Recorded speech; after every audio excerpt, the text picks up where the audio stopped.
దేవునికి స్తోత్రములు. లైవ్లో యూట్యూబ్లో వీక్షిస్తున్న సహోదరులకు క్రీస్తునామంలో వందనములు. మరి ప్రార్థన చేసుకుందాం పిల్లారా. పరలోకమందున్న మా తండ్రి, నీ ప్రియకుమారుడు యేసుక్రీస్తు నామంలో కృతజ్ఞతాస్తుతులు స్తోత్రములు చెల్లించుకుంటున్నాం నాయన. ఇంతవరకు సజీవులుగా ఉంచి ఉదయకాల సమయంలో నీ సన్నిధిలోనికి నడిపించిన విధానం బట్టి కృతజ్ఞతాస్తుతులు స్తోత్రం చెల్లించుకుంటున్నాం నాయన.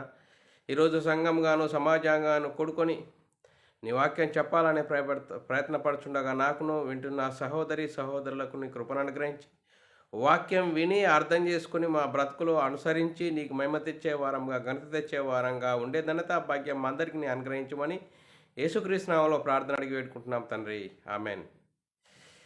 మరి సహోదరులందరూ ఎలా ఉన్నారు? మరి సంతోషంగా ఆనందంగా ఉన్నారా? మరి సంతోషంగా ఆనందంగా ఉండాలి. ఎందుకు సంతోషంగా ఆనందంగా ఉండాలి? దేవుడు మనల్ని సజీవ లెక్కలో ఉంచుకొని ఆయన సన్నిధిలోనికి నడిపించి ఆయన ఆత్మతోనూ సత్యంతోనూ ఆరాధించుకొనడానికి ఇచ్చిన గొప్ప ధన్యత భాగ్యమును బట్టి దేవునికి కృతజ్ఞతాస్తుతులు స్తోత్రములు చెల్లించాలి. సహోదరులమైన మనము ఒకరికొకరు వందనములు చెల్లించుకోవాలని బైబిల్లోని ఆత్మనియమము సూచిస్తుంది. దాన్ని మనము అర్థం చేసుకుంటూ మన ఆత్మీయ జీవితంలో అన్వయింపజేసుకుంటూ ముందుకు సాగుదాము పిల్లరా.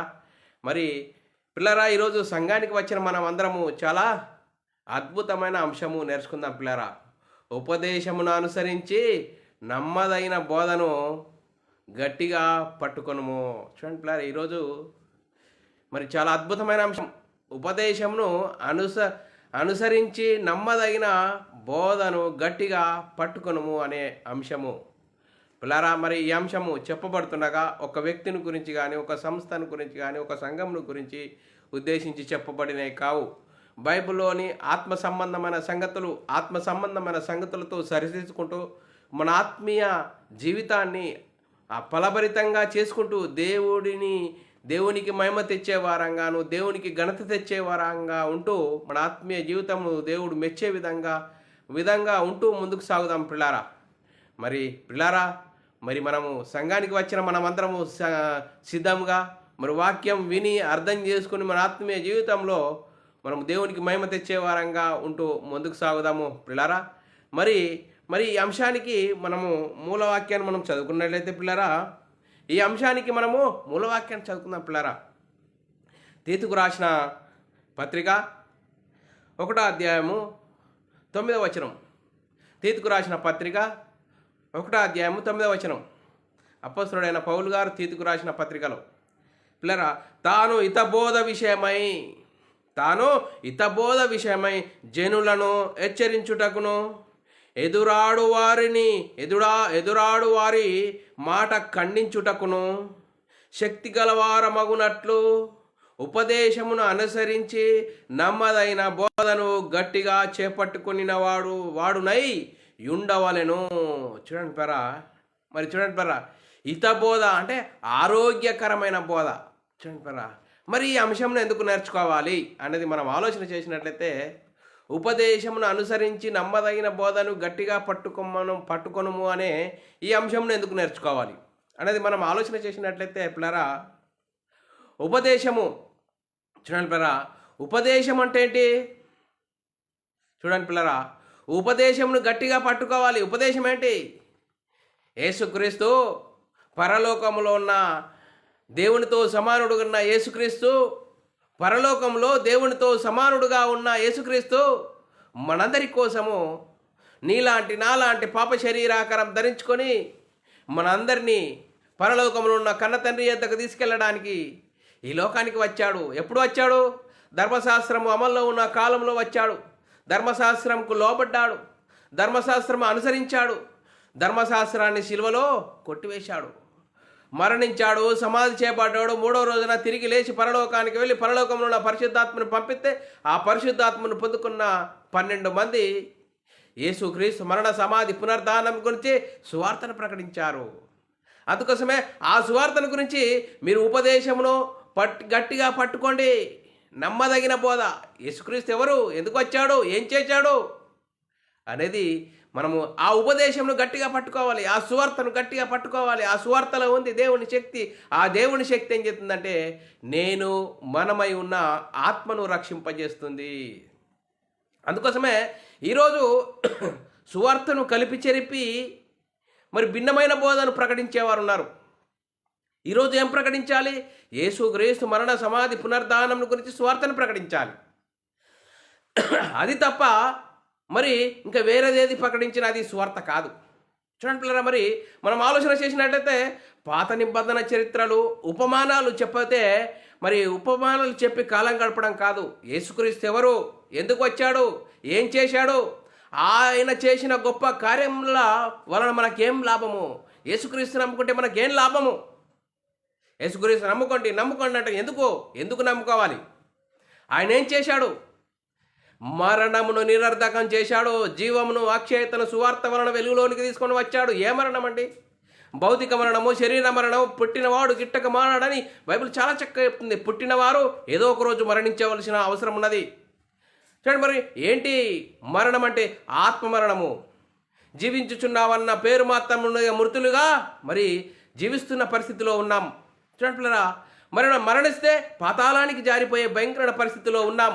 అలాంటి పరిస్థితిలో చూడండి పిల్లరా, దేవుని కుమారుడుగా యేసుక్రీస్తు పరలోకంలో దేవునితో సమానుడుగా ఉన్న ఆయన మనందరి కోసం దేవుని పని చేయడానికి వచ్చాడు. దేవుని పని ఏంటంటే ఏ ఒక్కరూ నశించిపోవడానికి దేవునికి ఇష్టం లేదు. అందరూ అంతటా మారు మనసు పొందాలి. మరి మారు మనసు పొందాలంటే ఏం చేయాలి? చూడండి పిల్లరా, దేవుడు ఎవరు, ఎలా ఉంటాడు అని చూడండి పిల్లరా, యేసుక్రీస్తు ఈ లోకానికి వచ్చి నేను దేవుని యొద్ద నుండి వచ్చాను, దేవుని బోధన చెప్తున్నాను, దేవుని మాటలే చెప్తున్నాను, నా అంతటా నేనేం చెప్పట్లేదు, నా మాట కాదు, నేను చెప్పే మాట దేవుని మాట. దేవుణ్ణి కనపరిచాడు, దేవుని గుణలక్షణాలు, దేవుని స్వభావాన్ని కనపరిచి ఈ లోకంలో చూడండి దేవుని యొద్ద నుండి వచ్చాను అంటే యూదులు అన్నాడు దేవునితో సమానుడుగా చేసుకుంటావా, దేవుడు అంటావా అని ఆయనను సిలువేశారు. సిలువెత్తే మరి ఆయన వచ్చి ఈ లోకంలో ధర్మశాస్త్రంకు లోబడ్డాడు, ధర్మశాస్త్రం అనుసరించాడు. మరి ఆయన ముందే చెప్పాడు, నన్ను అన్ని జనులకు మరి యూదులకు అప్పచెప్తారు, నన్ను సిలువేస్తారు, నేను 3వ దినం తిరిగి లేస్తానని చెప్పాడు. చూడండి, ఆయన వచ్చిన విధానముగా మరి వారు యేసుక్రీస్తును సిలువ వేశారు, 3వ దినమున తిరిగి లేచాడు. తిరిగి లేచి పరలోకానికి వెళ్ళి పరలోకంలో పరిశుద్ధాత్మను పంపితే ఆ పరిశుద్ధాత్మను పొందుకున్న 12 మంది యేసుక్రీస్తు మరణ సమాధి పునరుద్ధానం గురించి సువార్తను ప్రకటించారు. ఆ సువార్తలో ఉంది దేవుని శక్తి. ఆ దేవుని శక్తి ఏంటి? నేను మనమై ఉన్న ఆత్మరక్షణ, నిత్య జీవం. యేసుక్రీస్తు నమ్ముకుంటే ఆత్మరక్షణ, నిత్య జీవము, పరలోక ప్రాప్తి, దేవుని కుమారులము, దేవుని ఇంటివారము, పరలోక వారసులము. ఆ గొప్ప మహిమను మనము మరి అనుభవించే గొప్ప భాగ్యం యేసుక్రీస్తు నమ్ముకుంటే. చూడండి, ఆదాము అవ్వలు దేవుని కుమారత్వమును పోగొట్టుకున్నారు, కొద్ది కాలంలోనే అనుసరించారు, దేవుని కుమారులుగా ఉన్నారు. అనతి కాలంలోనే దేవుని ఆజ్ఞను అతిక్రమించి మరి సాతాను రాజ్యంలో పడ్డారు.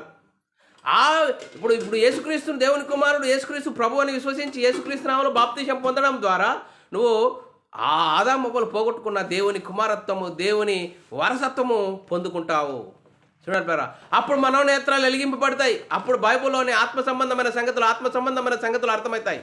అందుకోసమే ఉపదేశమును అనుసరించి నమ్మదగిన బోధను గట్టిగా పట్టుకోవాలి.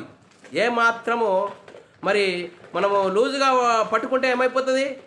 బాయిలో పడ్డ వ్యక్తికి ఒక తాడేసామండి, ఆ తాడును ఏం చేయాలైనా గట్టిగా పట్టుకోవాలి. గట్టిగా పట్టుకుంటేనే ఆయన పైకి లాగచ్చు. ఇక లూజు పట్టుకుంటే అట్నే బాయిలో ఉండిపోతాడు. అందుకోసమే బోధను గట్టిగా పట్టుకుంటే ఆ బోధ అర్థమైతే నీ ఆత్మీయ జీవితము ఏంటి, నేనంటే ఏంటి, నేను మనమై ఉంటే ఏంటి, ఆత్మరక్షణ కోసమే యేసుక్రీస్తుకు రావాలి. అందుకోసమే ఆ బోధను గట్టిగా పట్టుకోవాలి అని ఈరోజు సారాంశం పిల్లారా. లేఖనాల ప్రకారంగా మన ఆత్మీయ జీవితం చక్కదిద్దుకుందాం పిల్లారా. లేఖనాలు చూసుకుందాం పిల్లారా. మరి లేఖనాలు చూసుకున్నట్లయితే తీతుకు రాసిన పత్రిక 1వ అధ్యాయం 9వ వచనం చదువుకుందాం. తాను హితబోధ విషయమై, ఆరోగ్యకరమైన విషయమై, చూడండి, హితబోధ విషయమై జనులను హెచ్చరించుటకును, ఎదురాడు వారి మాట ఖండించుటకును, శక్తి గలవారమగునట్లు ఉపదేశమును అనుసరించి నమ్మదగిన బోధను గట్టిగా చేపట్టుకుని వాడై ఉండవలెను. అంతేకాదు తీతుకు రాసిన పత్రిక 2వ అధ్యాయం 1వ వచనము, నీవు హితబోధకు అనుకూలమైన సంగతులను బోధించుమో. చూడండి, ఎంత చక్కగా చెప్తున్నాడు అపోస్తలుడైన పౌలు గారు తీతుకు చెప్తున్నాడు, నువ్వేం చేయాలి? హితబోధ, ఆరోగ్యకరమైన బోధ. ఆరోగ్యకరమైన బోధ ఏంటండి? శరీర సంబంధమైందా? ప్రకృతి సంబంధమైందా? కాదు, ఆత్మ సంబంధమైంది. ఆత్మ సంబంధమైంది, ఆరోగ్యమైంది ఏంటండి? ఆత్మ సంబంధమైన బోధ. నీవు హితబోధకు అనుకూలమైన సంగతులను బోధించుమో. చూడండి పిల్లరా, ఇంకంతేకాదు తీతుకు రాసిన పత్రిక 2వ అధ్యాయం 7-8 వచనాల్లో చూడండి, పరపక్షమందు ఉండేవాడు మనల్ని తప్పొట్టకుండా ఉండాలంటే వాక్యమును అనుసరించి జీవించాలి. వాక్యం ఏం చెప్తున్నదో ఆ వాక్యాన్ని మన బ్రతుకులో అనుసరించి జీవించాలి. చూడండి పిల్లరా, మనం ఆలోచన చేసినట్లయితే తీతుకు రాసిన పత్రిక 2వ అధ్యాయం 7-8 వచనాల్లో, పరపక్షమందు ఉండువాడు మనల గురించి చెడ్డ మాట ఏదియో చెప్పనేరక సిగ్గుపడనట్లు అన్నిటి అందు నిన్ను నీవే సత్కార్య విషయంలో మాదిరిగా కనపరచుకుము.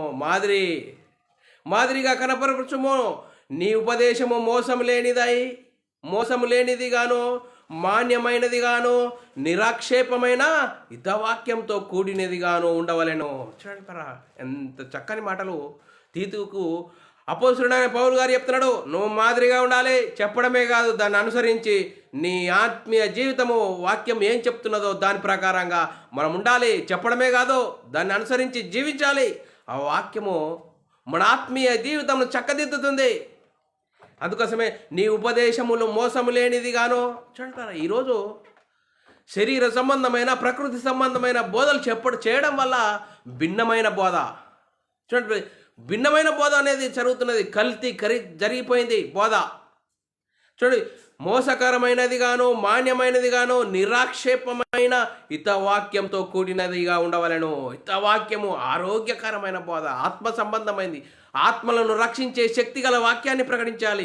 ఆ వాక్యమే మీ హృదయంలో కార్యసిద్ధి కలిగేస్తుంది. ఏ వాక్యం అంటే? సువార్త అండి.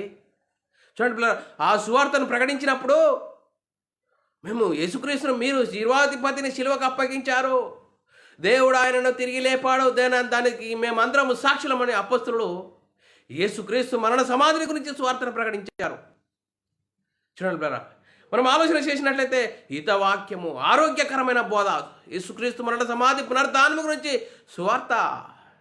అంతేకాదు చూడండి బ్రదర్, హితవాక్య ప్రమాణములు గైకొనుము అంటే వాక్యాధారాలు, ఆత్మ సంబంధమైన సంగతులు సరిచూసుకోవాలి.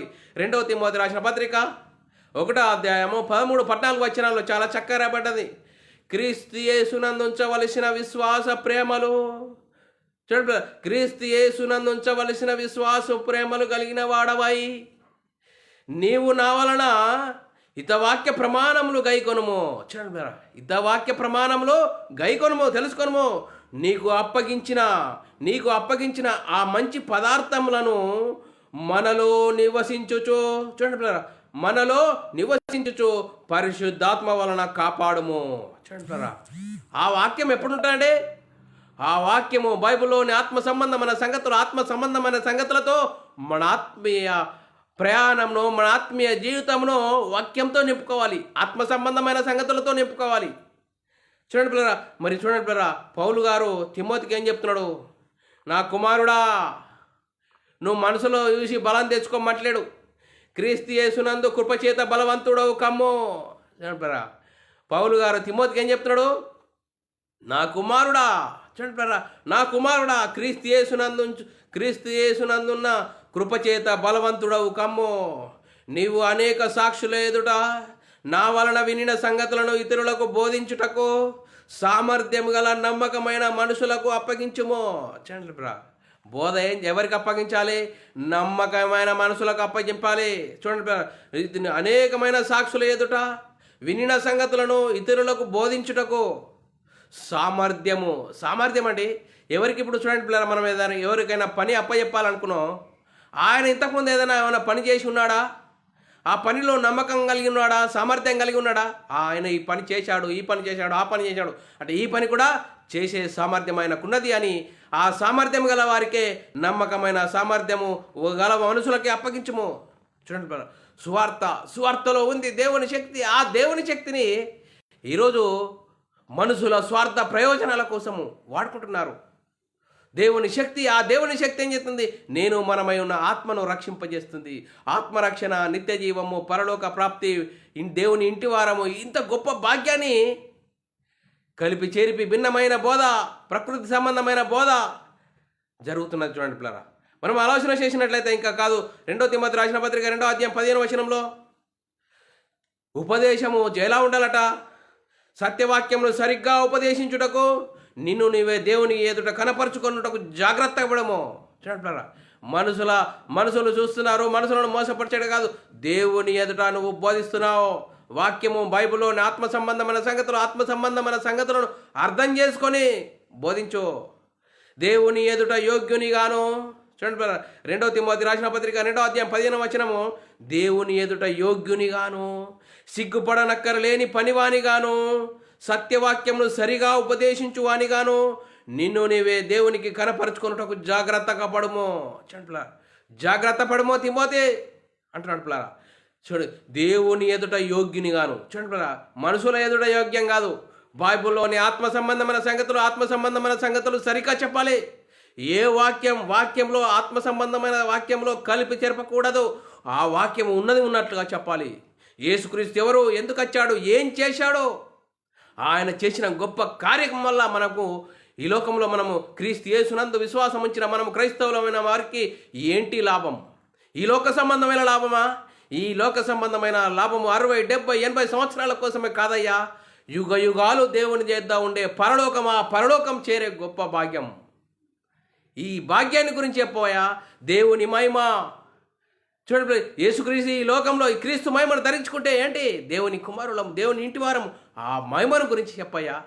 ఆ మహిమను గురించి చెప్పకుండా లోక సంబంధమైన ఈ 60, 70, 80 సంవత్సరాల కోసం కోటి విద్యలలో గురించి చెప్తున్నావా? అలా చెప్పకూడదు అని లేఖనాలు చెప్తున్నాయి పిల్లరా. 2 తిమోతి రాసిన పత్రిక 3వ అధ్యాయం 10వ వచనంలో, అయితే నీవు నా బోధ, చూడండి పిల్లరా, తిమోతికి పౌలు గారు ఏం చెప్తున్నాడు? 2 తిమోతి రాసిన పత్రిక 3వ అధ్యాయం 10వ వచనంలో, అయితే నీవు నా బోధను, నా ప్రవర్తనను, నా ఉద్దేశమును, నా విశ్వాసమును, నా దీర్ఘశాంతమును, నా ప్రేమను, ఓర్పును చూశావు. దాన్ని నేర్చుకొని దానికి మాదిరిగా దాని ప్రకారంగా నువ్వు జీవించాలి. అలా జీవించినప్పుడే మనమందరము దేవునికి మహిమ తెచ్చే వారంగా ఉంటాము. అలా ఉండాలి అని చెప్తున్నాడు పిల్లరా. అందుకోసమే ఇంకంతేకాదు, నువ్వు నేర్చుకొని రుడి అని తెలుసుకున్న సంగతులు ఎవరి వల్ల నేర్చుకుంటేవో ఆ సంగతులను వాటి అందు నిలకడగా ఉండమో. చూడండి పిల్లరా, నువ్వు నిలకడగా ఉండమో, నువ్వు నేర్చుకున్న బోధలో ఆ బోధ అవునని తెలుసుకొని ఆ బోధలో ఖచ్చితంగా నిలిచి ఉండాలి. 2 తిమోతి రాసిన పత్రిక 3వ అధ్యాయం 14, 15 వచనాల్లో చాలా చక్కగా రాబడింది. క్రీస్తు యేసునందు ఉంచవలసిన విశ్వాసము ద్వారా రక్షణార్థమైన జ్ఞానము నీకు కలుగుటకు శక్తి గల పరిశుద్ధ లేఖనములను బాల్యము నుండే నీవెరుగుదువు గనుక నీవు నేర్చుకొని రుడి అని తెలుసుకున్నవి ఎవరి వలన నేర్చుకుంటేవో ఆ సంగతిని తెలుసుకొని వాటి యందు నిలకడగా ఉండము. చూడండి పరా, మరి తిమోతి ఏం చేయట? బాల్యం నుండి నేర్చుకున్నాట. క్రీస్తు యేసునందు ఉంచవలసిన విశ్వాసము ద్వారా రక్షణార్థమైన జ్ఞానము నీకు కలిగించుటకు శక్తి గల పరిశుద్ధ లేఖనములను. చూడండి, పరిశుద్ధ లేఖనములు ఏం చేస్తాడు? రక్షణార్థమైన జ్ఞానము నీకు కలిగించుటకు శక్తి గల పరిశుద్ధ లేఖనములను బాల్యం నుండి నీ ఎరుగుదువు. అందుకోసమే ఆ బాల్యం నుండి ఎరిగిన ఆ లేఖనాలను, పరిశుద్ధ లేఖనాల యందు నువ్వు నిలకడగా ఉండాలి. మనుషుల సంగతులు ఆలోచించదు, మనుషుల ఆలోచన ప్రకారంగా వెళ్ళకూడదు అని ఆత్మ సంబంధమైన సంగతులతో సరిచూసుకోవాలి. నువ్వు నేర్చుకొని రుడి అని. చూడండి, మనం ఈరోజు వాక్యం నేర్చుకోవాలి. వాక్యం అవునా కాదా, ఆ వాక్యము అవునా కాదా అని తెలుసుకొని ఆ తెలుసుకున్నది మనం ఏం చేయాలి? గట్టిగా పట్టుకోవాలి. రుడి అని తెలుసుకొని ఎవరి వలన అవి నేర్చుకుంటేవో ఆ సంగతులు తెలుసుకొని వాటి యందు నిలకడగా ఉండాలి. అపొస్తలులు, ప్రవక్తలు వేసిన పునాది. చూడు, ఆ ఉపదేశమును మీరు గట్టిగా పట్టుకోవాలి. ఉపదేశం ఏంటంటే యేసుక్రీస్తు ఎవరు, ఏం చేశాడు, ఆయన చేసిన గొప్ప కార్యం వల్ల మనకి ఏంటి లాభము. చూడండి, యేసుక్రీస్తు ఈ లోకానికి వచ్చి ఏం చేశాడండి? నేను దేవుని యొద్ద నుండి వచ్చాను, దేవుని సంగతులు చెప్తున్నాను, నా అంతటా నేనేం చెప్పట్లేదయ్యా. అంటే చూడండి పిల్లలు, దేవుని అంత తోడు చేస్తున్నావు, దేవునితో సమానుడుగా చేసుకుంటున్నావు అని ఆయనను సిలువ వేశారు. చూడండి పిల్లలు, సిలువ వేయడం ద్వారా ఆయన ఏం చేశాడు? సిలువలో మరణించాడు, సమాధి చేయబడ్డాడు. 3వ రోజున తిరిగి లేచి పరలోకానికి వెళ్ళి పరలోకమున పరిశుద్ధాత్మను పంపిస్తే ఆ పరిశుద్ధాత్మను పొందుకున్న 12 మంది యేసుక్రీస్తు మరణ సమాధిని గురించి సువార్తను ప్రకటించారు. ఆ సువార్తలో ఉంది దేవుని శక్తి. ఆ దేవుని శక్తి ఏం చెప్తుంది? నేను మనమై ఉన్న ఆత్మరక్షణ. చూడండి, దేవుని ఇంటి వారము, పరలోక వారసులము. ఆ ఉపదేశమును, ఆ సువార్త గట్టిగా పట్టుకోవాలి. యేసుక్రీస్తు ఎవరు? ఎందుకు వచ్చాడు? యేసుక్రీస్తు నమ్ముకుంటే మనకి ఏంటి లాభము? ఈ లోక సంబంధమైన లాభమా? కాదయ్యా. లోక సంబంధమైన వాటి కోసం యేసుక్రీస్తు ఎదుకు రాకూడదు. ఆత్మరక్షణ. చూడండి బ్రదరా, ఈ లోకంలో మనము రాంగ్యం తెచ్చామా? ఏం తేలేమండి. మరి చనిపోయిన తర్వాత మనం ఏమన్నా తీసుకుని వెళ్తున్నామా? ఏం తీసుకొని వెళ్తలేదండి. మరి ఏంటి? మరి ఈ 3 బ్రతికినన్ని రోజులు ఏంటి? నేను మనమై అంటే ఏంటి? ఆత్మ. ఈ ఆత్మ ఎక్కడి నుండి వచ్చింది? కనిపించే శరీరంలో కనిపించని ఒక ఆత్మ ఉన్నంత వరకే కూటి కోసం కోటి విద్యల్లో మనిషి బిజీ జీవితం గడుపుతున్నాడే. దేనికోసమయ్యా? చూడండి, శరీరంలో పాప స్వభావం ఉన్నది. శరీరంలో పాప స్వభావమును నిన్నేం చేస్తుంది? పాపానికి నడిపిస్తుంది. ఆ పాపం వల్ల వచ్చింది మరణము. ఏంటి? ఆత్మమరణము. చూడండి, మరణిస్తే పాతాళానికి జారిపోయే భయంకరమైన పరిస్థితి ఉన్నది. ఆ పరిస్థితి నుంచి తప్పించడానికే యేసుక్రీస్తు ఈ లోకానికి వచ్చాడు. నేను దేవుని యొద్ద నుండి వచ్చాను, దేవుని కుమారుణ్ణి అన్నాడు. చూడండి, దేవుని కుమారుణ్ణి. చూడండి, మీరు కూడా నా యందు విశ్వాసం ఉంచితే దేవుని కుమారులు అవుతారు, దేవుని ఇంటివారు అవుతారు, దేవునికి వారసులు అవుతారు. చూడండి, ఏంటండి వారసత్వం అంటే? ఈ లోక సంబంధమైన ఈ అధికారమా? కాదు, ఆత్మ సంబంధమైన అధికారం. దేవుని ఇంటి వారము. పరలోకం కనిపిస్తుందా? కనిపించదు. కనిపించిన పరలోకానికి నడిపించాలంటే యేసుక్రీస్తే మార్గం. నేనే మార్గము, నేనే జీవము, నా ద్వారా తప్ప తండ్రి యొద్దకు ఎవడు రాడు అని చెప్తున్నాడు పిల్లరా. మరి మనం ఏం చేస్తున్నాం? మన ఉపదేశంను గట్టిగా పట్టుకుంటున్నామా? కలిపి చెరిపే బోధలు ఈరోజు చాలా ఎక్కువైపోయాయి. శరీర సంబంధమైన బోధలు. చూడండి పిల్లరా, మనల్ని శరీరం ఏం చేస్తుంది? ఉబ్బి తబ్బిబ్బు చేస్తుంది, నిన్ను ఉప్పొంగిస్తుంది. తిను, తాగు, సంతోషించు అని నిన్ను ఉవ్విరులూరించే విధంగా చేస్తుంది. అందుకోసమే చూడండి మనం ఆలోచన చేసినట్లయితే పౌలు గారు తిమోతికి ఇంకా ఏమని చెప్తుంది? దైవజనుడా, నువ్వు ప్రతి కార్యంలో సిద్ధంగా ఉండము, సన్నద్ధంగా ఉండము అంటున్నాడు పిల్లరా. 2వ తిమోతి రాసిన పత్రిక 3వ అధ్యాయం 16-17 వచనంలో దైవజనుడు సన్నద్ధుడై ప్రతి సత్కార్యమునకు పూర్ణముగా సిద్ధపడి ఉండునట్లు దైవావేశం వలన కలిగిన ప్రతి లేఖనము ఉపదేశించుటకు, ఖండించుటకు, తప్పుదిద్దుటకు, నీతి యందు శిక్ష చేయుటకు ప్రయోజనమై ఉన్నది. చూడండి, దైవజనుడు ఏం చేయాలండి? సన్నద్ధుడై ఉండాలి. సన్నద్ధుడు అంటే చూడండి, మనం ఏదైనా గ్రామానికో, పట్టణానికో, ఒక దేశానికి వెళ్ళినప్పుడు ఏం చేసుకుంటామని అన్నీ సర్దుకుంటాం. ఆ బ్రీఫ్ కేసులు అన్నీ పెట్టుకున్నామా? మరి అన్నీ ఉన్నాయా? సిద్ధంగా ఉన్నాయా? మరి సిద్ధం చేసుకొని వెళ్తాం. మరి నువ్వేం చేయాలి? దైవజనుడు ఉపదేశమును, వాక్యమును, ఆత్మ సంబంధమైన సంగతులు, మరి యేసుక్రీస్తు మరణ సమాధి గురించి సువార్తను ప్రకటించే కార్యక్రమంలో నువ్వు సిద్ధపడి ఉండాలి. వాక్యాన్ని చక్కగా అర్థం చేసుకోవాలి, అనుసరించాలి. దాన్ని ఉపదేశం అంతా ఒక్క దగ్గర వేసుకొని నువ్వు ఉపదేశించాలి. మనుషులను నవ్వించే బోధ కాదు, ఆత్మ సంబంధమైన బోధ కావాలి. ఆత్మరక్షణ బోధ కావాలి. అందుకోసమే దైవజనుడు సన్నద్ధుడై ప్రతి సత్కార్యం నాకు పూర్ణంగా సిద్ధపడి ఉండునట్లు దైవావేశం వలన కలిగిన ప్రతి లేఖనము ఉపదేశించుటకు. ఈ వాక్యం ఎలా కలిగిందండి? దేవుని ఆవేశం. చూడండి, దైవావేశం వలన కలిగిన వాక్యం ఏం చేయాలి? వాక్యముగా ప్రకటించాలి. ఖండించుటకు. చూడండి, ఖండించడం అంటే మరి యేసుక్రీస్తు మరణ సమాధిని గురించి సువార్తను ప్రకటించాలి. ఈ ఉపదేశంని గట్టిగా పట్టుకోవాలి. గట్టిగా పట్టుకోవడం వల్ల ఆత్మరక్షణ, నిత్య జీవం. ఇది కాక పాత నిబంధన చరిత్రలు, ఉపమానాలు చెప్పి ఆమెనని కాలం గడిపితే అది ఏం చెప్తుంది? నీకు రక్షణ కలిగేస్తా. వినుట వలన విశ్వాసం కలను, వినుట యేసుక్రీస్తు మాటను బట్టే కలుగును. ఎవరిని? యేసుక్రీస్తు మరణ సమాధిని గురించి సువార్తను ప్రకటించాలి. ఆ సువార్తలో ఉంది దేవుని శక్తి. అది కాకుండా ఉపమానాలు, మరి ధర్మశాస్త్ర సంబంధమైన చరిత్రలు చెప్తే రక్షణ ఉందా? రక్షణ లేదు. అందుకోసమే ఆ ఉపదేశమును గట్టిగా ఉపదేశమును ఖండించాలి, తప్పుదిద్దాలి. అందులో మరి రక్షణ లేదు. రక్షణకు సంబంధమైన విషయాలు, వాక్యమైన సంబంధమైన సంగతులు మీరు బోధించమంటున్నాడు పౌలు గారు తీతుకు. చూడండి, మనం ఏం చెప్తున్నాం? ఉపదేశమును మరి అనుసరించే నమ్మదగిన బోధ గురించి మనము గట్టిగా పట్టుకుంటున్నామా? ఆ హితవాక్యం సంగతులను గురించి మనం బోధిస్తున్నామా? వింటున్నామా? వాళ్ళు చేసే బోధ ఏంటి? హితవాక్య సంబంధమైందేనా? ఆరోగ్యకరమైందేనా? ఏంటి ఎలా ఉన్నది. అందుకోసమే అలాంటి విషయాలలో మనము ఖండించాలి, తప్పుదిద్దాలి. నీతి యందు శిక్ష చేయుటకు ప్రయోజనకరమై ఉన్నది ఆత్మ సంబంధమైన సంగతులు. బైబిల్లో ఉన్న సారమేంటి? మరి ఉపదేశం ఏంటి? యేసుక్రీస్తు ఎందుకు వచ్చాడు, ఏం చేశాడు, ఆయన చేసిన గొప్ప కార్యం వల్ల మనకు కలిగిన ప్రయోజనం ఏంటి? కలిగిన ప్రయోజనం శరీర సంబంధమైన ప్రయోజనమా, ఆత్మ సంబంధమైన ప్రయోజనమా?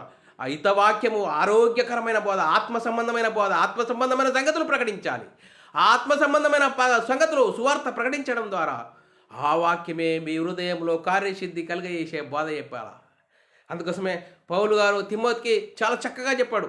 ఇంకా అంతేకాదు, మరి ఇప్పుడు పౌలు గారు ఏ విధంగా జీవించాడో, నేను చక్కగా బోధించాను, నా పరుగు పుట్టించాను, నాకు నీతి కిరీటం ఉన్నది, మీరు కూడా నాకే కాదు ఆ కృపను ఆపేక్షించి వారందరికీ మరి నీతి కిరీటం ఉన్నదని పౌలు గారు చెప్తున్నట్లు 2 తిమోతి రాసిన పత్రిక 4వ అధ్యాయం 1-7 వచనాల్లో చదువుకుంటే చాలా చక్కగా మనకు అర్థమవుతుంది. దేవుని ఎదుటను సజీవులకును మృతులకును తీర్పు తీర్చు క్రీస్తు యేసు ఎదుటను ఆయన ప్రత్యక్షతోడు ఆయన రాజ్యంతోడు నేను ఆనబెట్టుకుని చెప్పినదేమనగా వాక్యమును ప్రకటించుము. సమయమందు సమయమందును ప్రయాసపడుము. సంపూర్ణమైన దీర్ఘశాంతంతో ఉపదేశించుము, ఖండించుము, గద్దించుము, బుద్ధి చెప్పుము.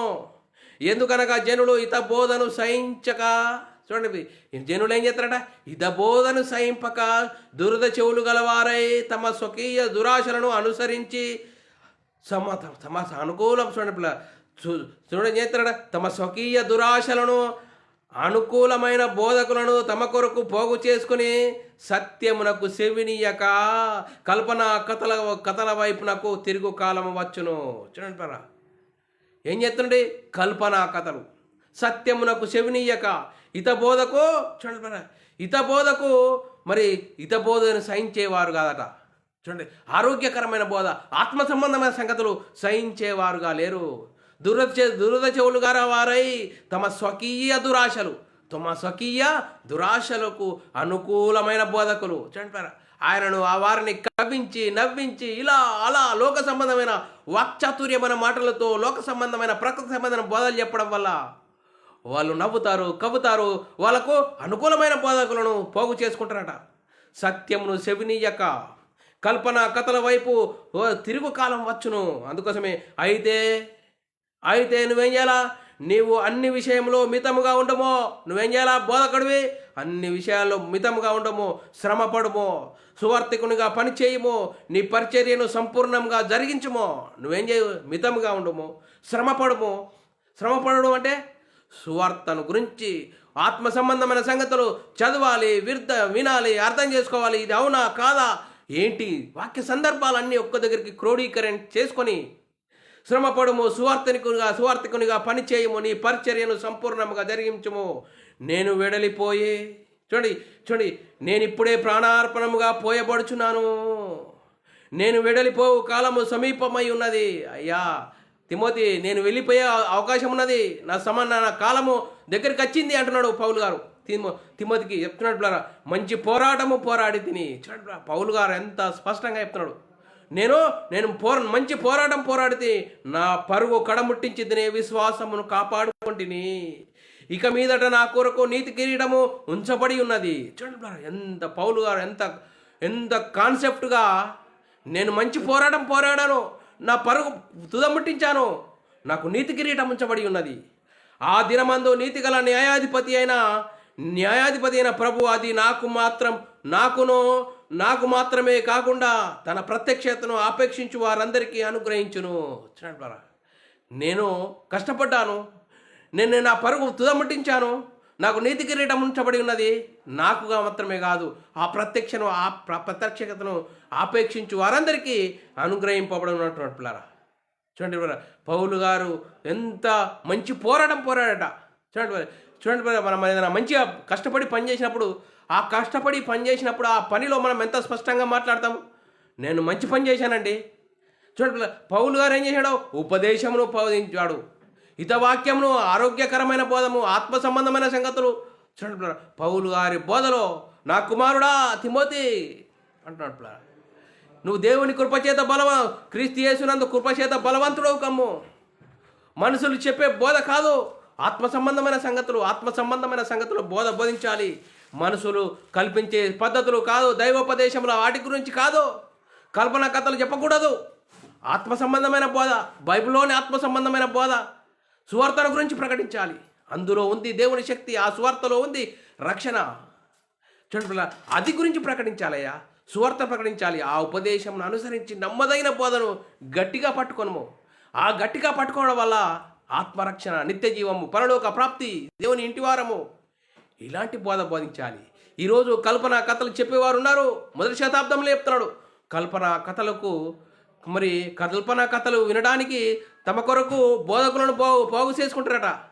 చూడండి, ఎంత భయంకరమైన పరిస్థితి ఇది. మొదటి శతాబ్దంలోనే ఉన్నది. ఇప్పుడు 2026 సంవత్సరాలు. చూడండి, మరి మాకు ఆ బోధకుడే కావాలి. మరి ఏ బోధకుడైనా ఆ బోధ ఏం చెప్తున్నాడు? బైబిల్లోనే ఉన్న బోధ చెప్తున్నాడా? పరిశుద్ధాత్మను బోధ చెప్తుండా? ధర్మశాస్త్ర సంబంధమైన సంగతులు, ఆ ఉపమానాల ఏం చెప్తున్నాడు ఆయన? అది వినాలి. ఎవరు చెప్పిన ఆ బోధ ఏంటి? మరి యేసుక్రీస్తు మరణ సమాధిని గురించి సువార్తను ప్రకటిస్తున్నాడా? ఆ సువార్తనే ప్రకటిస్తే వినాలి. అవునా కాదా? వాక్యం నీ దగ్గర ఉందయ్యా, నేను చెప్తున్నది అవునా కాదా చూడు. బైబిల్లోని ఆత్మ సంబంధమైన బోధ, వాక్యము ఆరోగ్యకరమైన బోధ ఏంది? ఆత్మ సంబంధమైన బోధ.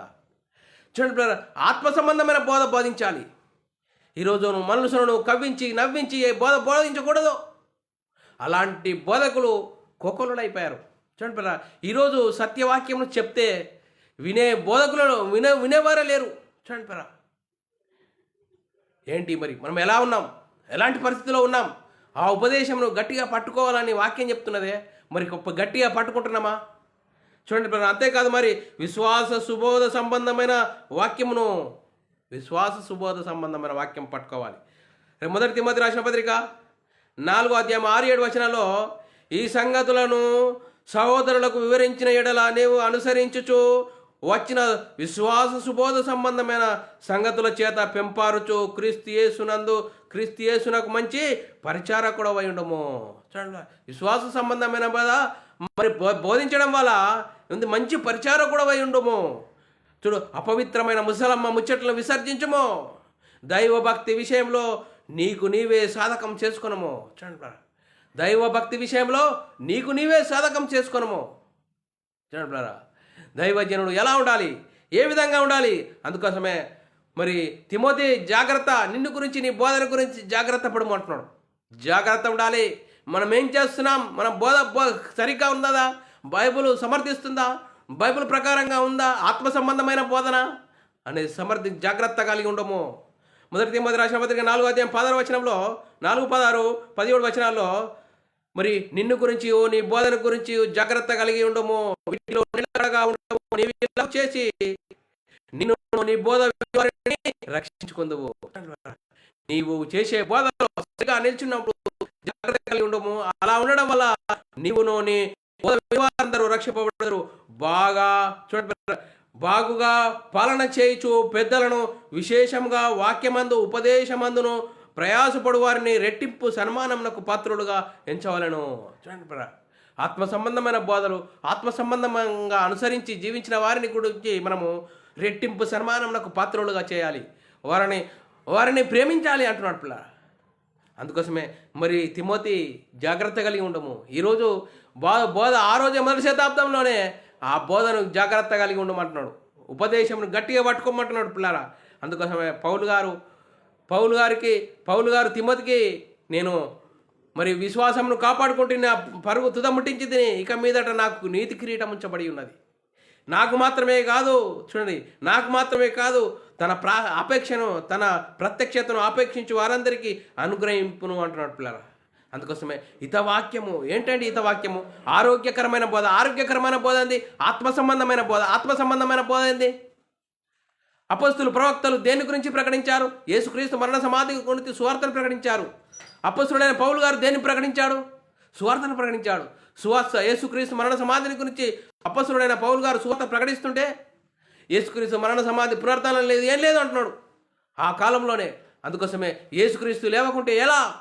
మీ విశ్వాసం వ్యర్థమే. అనే పౌలు గారు ఎంతో ప్రయాసపడి ఆయాసపడి వాక్యాన్ని ఒప్పించి మెప్పించి సువార్తను ప్రకటించాడు. అందుకోసమే ఆ ఉపదేశంను అనుసరించి నమ్మదగిన బోధను పట్టుకోవాలి. ఆ నమ్మదగిన బోధను పట్టుకోకుండా ప్రకృతి సంబంధమైన సంగతులు, ఆత్మ సంబంధమైన సంగతులు కాకుండా వాక్యాన్ని కలిపి చెరిపే వారిని గురించి నువ్వు జాగ్రత్తగా ఉండము. అలాంటి మనుషులను సంతోషపెట్టే బోధించేవారు ఉంటారు. శరీర సంబంధమైన, ప్రకృతి సంబంధమైన వాటిని బోధించేవారు ఉంటారు. మొదటి శతాబ్దంలో వాడి పరిచారకులు సాతాను పరిచారకులు ఎంచారు. నీతి పరిచారకుల వేషం ధరించుకొని యేసుక్రీస్తు రండి, మీకు అన్ని కలుగుతాయి, సుఖాలు కలుగుతాయి, లోకంలో ఉన్న సకల సౌకర్యాలు కలుగుతాయి, భోగాలు కలుగుతాయని చెప్పేవారు ఉన్నారు. యేసుక్రీస్తు నమ్ముకుంటే ఈ లోక సంబంధమైన ఆశీర్వాదమా? ఆత్మ సంబంధమైన ఆశీర్వాదం. లోకంలో నీవు ఏదో 3 నెలల ముచ్చట కోసము ఈ లోకంలో అన్ని కలుగుతాయని చెప్పే బోధ ఏంది? సాతాను సంబంధమైన బోధ. అలాంటి బోధించే వారిని జాగ్రత్త కలిగి ఉండము. మనుషులను సంతోషపరిచే బోధిస్తున్నారు. కల్పనా కథలు చెప్పేవారు ఉన్నారు. లోక సంబంధమైన, ప్రకృతి సంబంధమైన సంగతులు చెప్పేవారు ఉన్నారు. వారెవరు? వాడే సాతాను. వాని పరిచారకులు నీతి పరిచారకుల వేషం ధరించుకొని మొదటి శతాబ్దంలో డంపు చేశారు. అందుకోసమే అది పరిశుద్ధాత్మని బోధనేనా? బైబిల్లోని ఆత్మ సంబంధమైన బోధనేనా? యేసుక్రీస్తు మరణ సమాధి గురించి సువార్తను ప్రకటించే బోధనేనా? ఆ ఉపదేశం ఏంటి? ఆ ఉపదేశం మనం గట్టిగా పట్టుకోవాలి. లేదండి, మా అయ్యగారికి 100 సంఘాలు ఉన్నాయండి, చాలా పెద్దోడండి, మా ఓడండి అంటున్నావా? చూడండి, వాడు ఏం చేస్తాడు? శరీరాశ. సాతాను ఏం చేస్తాడు? శరీరాశ, నేత్రాశ, జీవడమ్మను చూపెడతాడు. నీకేం లేదా? ఆయనకేం లేదు. నాకు 100 మంది ఉన్నారు, 100 జాగాలో నాకు సంఘాలు ఉన్నాయి అంటాడు. చూడండి, నువ్వు సంఘం అంటే ఏంది? వాక్యం, ఆత్మ సంబంధమైన బోధ, ఆత్మ సంబంధమైన బోధను, ఆత్మ రక్షణ, నిత్య జీవం, పరలోక ప్రాప్తి, దాని గురించి సువార్తను ప్రకటించాయ్యా. సువార్త ప్రకటించాలి. ఆ సువార్తను ప్రకటించకుండా మనుషులను సంతోషపెట్టే బోధ కవ్వించి మెవ్వించి ఆ బోధించకూడదు. ఆ బోధించేవాడు ఎవడు? సాతాను. వాడి పరిచారకుల, నీతి పరిచారకుల వేషం ధరించుకొని శరీరాశ, నేత్రాశ, జీవపుడమ్మను గురించి చూపెడతాడు. శరీరాశ, నేత్రాశ, నువ్వే క్రైస్తవుడు, నీకే పరలోకం, ఓ ఇల్లు మీద ఇల్లు కట్టు, మేడ మీద మేడ కట్టు, నువ్వు సకల సౌకర్యాలు సంపాదించుకో, నువ్వే క్రైస్తవుడు అని నువ్వు శరీర సంబంధమైన నిన్ను శరీరాన్ని భ్రమపరిచి నడిపిస్తాడు వాడు. అలాంటి భ్రమలో నుంచి ఇక నుంచి బయటకు రావాలి. అపొస్తలుడైన పౌలు గారు తీతుకి ఏమని చెప్తున్నాడు? ఉపదేశమును గట్టిగా పట్టుకోవాలి. హితవాక్యమును, ఆరోగ్యకరమైన బోధ, ఆత్మ సంబంధమైన బోధ, ఆత్మ సంబంధమైన సంగతులతో సరిచూసుకోవాలి. అపొస్తలులు దేని గురించి ప్రకటించారండి? యేసుక్రీస్తు మరణ సమాధిని గురించి సువార్తను ప్రకటించారు. అపొస్తలులు తమ స్థిరాస్తులను సువార్త నిమిత్తం పనంగా పెట్టారు. అపొస్తలుడైన పౌలు గారు తమకున్న ఆస్తిని పెట్టతో సమానంగా చూసుకున్నాడు. మరి ఏంటి ఈరోజు క్రైస్తవ సమాజం ఎటెళ్ళిపోతుంది? లోక సంబంధమైన వాటి కోసమా నువ్వు యేసుక్రీస్తుకు రావాలి? లేదు, ఆత్మ సంబంధమైన ఆత్మరక్షణ, నిత్య జీవం, పరలోక ప్రాప్తి ఉపదేశమును గట్టిగా పట్టుకోవాలి. ఆ ఉపదేశం ఏంది? యేసుక్రీస్తు మరణ సమాధి పునరుద్ధానం గురించి సువార్త. ఆ సువార్తలో ఉంది దేవుని శక్తి. ఆ దేవుని శక్తిని చెప్తుంటే నేను మనమైన ఆత్మ రక్షిస్తుంది. ఆత్మరక్షణ, నిత్య జీవం, పరలోక ప్రాప్తి, దాని గురించి ఆ ఉపదేశమును అనుసరించి నమ్మదగిన బోధను గట్టిగా పట్టుకోమని అపొస్తలుడైన పౌలు గారు తీతు గారికి చెప్తున్నాడు. పిల్లరా, మనము ఈ వాక్యం వింటున్న సహోదరుడా, ఈ వాక్యం ద్వారా మనం ఏం నేర్చుకున్నాం? ఉపదేశంను అనుసరించి నమ్మదగిన బోధను గట్టిగా పట్టుకున్నామా? ఆ బోధ ఆత్మరక్షణ, నిత్య జీవం, పరలోక ప్రాప్తి, ఆ బోధన పట్టుకోవాలి. అపొస్తలులు దేని గురించి ప్రకటించారు? అపొస్తలులు ప్రవక్తలు దేని గురించి ప్రకటించారు? యేసుక్రీస్తు మరణ సమాధి గురించి సువార్తను ప్రకటించారు. అపొస్తలుడైన పౌలు గారు ఏం చేశారు? సువార్తను ప్రకటించారు. వాక్యాన్ని ఖండించాడు, మరి హెచ్చరించాడు, మరి దాన్ని సరిదిద్దాడు. అందుకోసమే అపొస్తలుడైన పౌలు గారు తీతుకు ఏం చెప్పు? ఉపదేశమును అనుసరించి నమ్మదగిన బోధను గట్టిగా పట్టుకోము. చూడండి, మరి మనం ఆలోచన చేసినట్లయితే మరి ఏమని చెప్తున్నాడు అని ఆ వచనం చదువుకొని ముగిద్దాం పిల్లరా. తీతుకు రాసిన పత్రిక 1వ అధ్యాయం 9వ వచనము. తాను హితబోధ విషయమై జనులను హెచ్చరించుటకును ఎదురాడు వారి మాట ఖండించుటకు శక్తి గలవారగునట్లు ఉపదేశమును అనుసరించి నమ్మదగిన బోధను గట్టిగా చేపట్టుకుని వాడై ఉండవలనని మరి అపొస్తలుడైన పౌలు గారు తీతుకు చెప్తున్నాడు పిల్లరా. మరి మనము ఆ ఉపదేశమును గట్టిగా పట్టుకొని, ఆ నమ్మదగిన బోధను గట్టిగా పట్టుకొని, మరి ఆ బోధను అనుసరించి జీవించి పరిశుద్ధాత్మని బోధలో ఆత్మ సంబంధమైన సంగతులతో సరిచూసుకుంటూ మన ఆత్మీయ ప్రయాణము దేవుడు మెచ్చే విధంగా, దేవుడు ఇష్టపడే విధంగా, మనం మరణిస్తే ఆ పరలోకము వెళ్ళే విధంగా, మరణం వరకు యేసుక్రీస్తు 2వ రాకడ వరకు మనం ఆత్మ సంబంధమైన సంగతులతో సరిచూసుకుంటూ మన ఆత్మీయ ప్రయాణమును చక్కదిద్దుకుంటూ ముందుకు సాగుదాం. ఇంతవరకు చెప్పబడిన లేఖనం ప్రతి ఒక్కరి హృదయంలో నీరుగట్టి ఫలింపజేయను గాక. ఆమెన్. అందరికీ వందనములు. దేవునికి స్తోత్రాలు. ప్రార్థన చేసుకుందాం పిల్లారా. పరలోకమందున్న మా తండ్రి, నీ ప్రియకుమారుడు యేసుక్రీస్తు నామములో కృతజ్ఞతాస్తుతులు స్తోత్రములు చెల్లించుకుంటాం నాయన. ఇంతవరకు ఉపదేశమును గట్టిగా పట్టుకొని ఆ నమ్మదగిన బోధన విధానమును బట్టి ఎన్నో విధాలుగా వాక్యాన్ని ద్వారా హెచ్చరించిన విధానం బట్టి స్తోత్రాలు. హెచ్చరించిన వాక్యాన్ని విని అర్థం చేసుకొని మన ఆత్మీయ జీవితంను సరిదిద్దుకోవడానికి ఇచ్చిన గొప్ప ధన్యత భాగ్యమును బట్టి దేవునికి కృతజ్ఞతాస్తుతులు స్తోత్రం చెల్లించుకుంటున్నాం నాయన. ఇంతవరకు మమ్మల్ని సజీవులుగా ఉంచినందుకు స్తోత్రాలు. ఇంత గొప్ప భాగ్యం అనుగ్రహించినందుకు స్తోత్రం చెల్లించుకుంటూ యేసుక్రీస్తు నామములో ప్రార్థన అడిగి వేడుకుంటున్నాం తండ్రి. ఆమేన్. ప్రియులారా, మరి ఇలాంటి అంశాలు వినాలనుకుంటున్నారా? మరి యూట్యూబ్ సెర్చ్లో BW అకాడమీ ఛానల్ సబ్స్క్రైబ్ చేసుకోండి. అలాగే బైబుల్ విజ్డమ్ అకాడమీ బెరాన్ ఛానల్ సబ్స్క్రైబ్ చేసుకోండి. మీరు వినండి, అనేకులకు షేర్ చేయండి. మీ వ్యక్తిగత ప్రార్థనలో, పరిచర్య నిమిత్త ప్రార్థనలో జ్ఞాపకం చేసుకోవాల్సినదిగా క్రీస్తు ప్రేమను బట్టి బతిమాలుకొచ్చినాను. అందరికీ వందనములు. దేవునికి స్తోత్రములు.